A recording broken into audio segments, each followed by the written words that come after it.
Have you ever asked a question? Why the only pastors you hear of in the world are pastors who are financially sound? You never see a pastor who has no money on television, or a pastor who has no money preaching on radio. Sometimes you see people give us statistics and they say, oh, the 10 most powerful preachers in Africa, 10 most powerful preachers in the world. I ask them, how do you know? Is it because you see them on internet, hear them on radio? Listen, there are pastors who are powerful before God. You've never seen them. They are in a village. Their members are just about 20.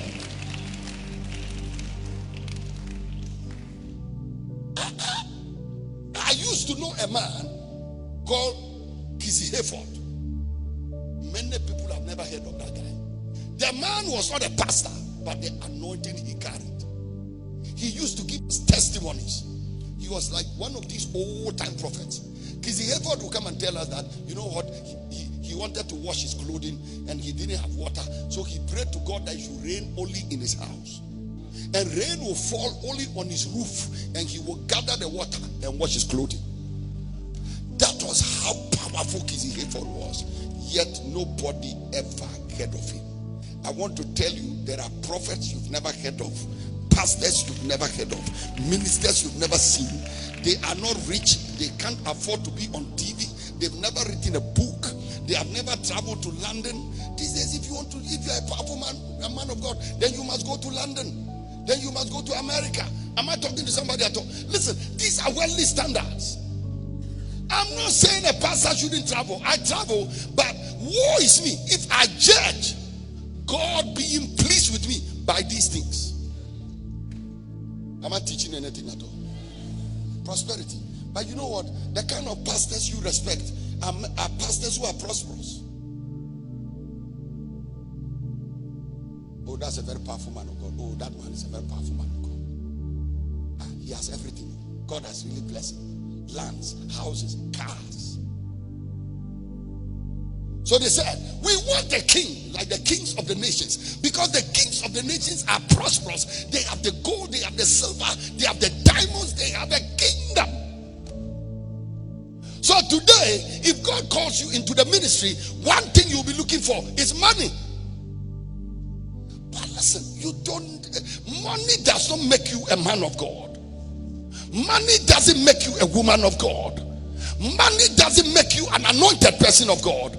I pray that you will get to the place where when you are talking about prosperity, you are talking about your holiness, you are talking about your righteousness, you are talking about your closeness with God, you are talking about the fact that you will enter heaven. For what shall it profit a man if he shall gain the whole world and lose his soul?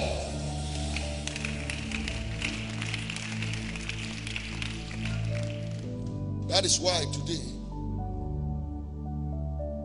if you don't have a certain kind of money, there is some kind of ministry you cannot do. I do events. And sometimes when the budget for one event comes, the budget for an event, I ask myself, so can a poor man ever do an event at all? No matter what God gives him to say. Because if you don't do good advert, the people will not attend. If you don't do the stage a certain way, the people will not come.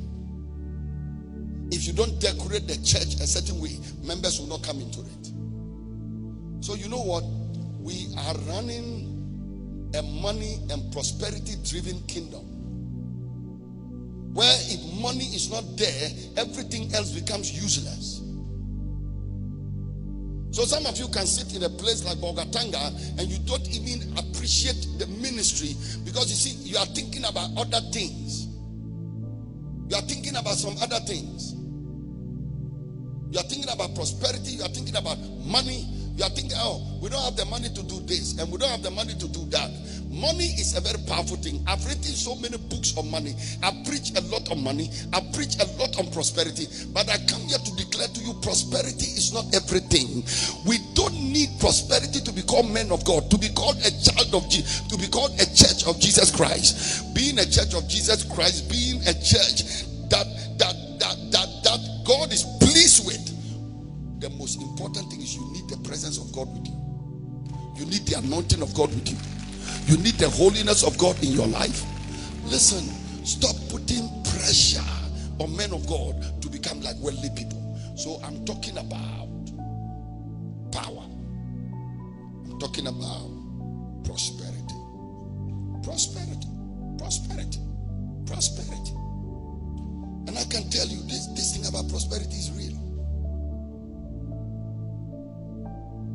I remember I was going to preach in a certain church abroad. And when I landed, the pastor took out my suitcase. He's a Ghanaian pastor. And he said, hey, is this the suitcase you use?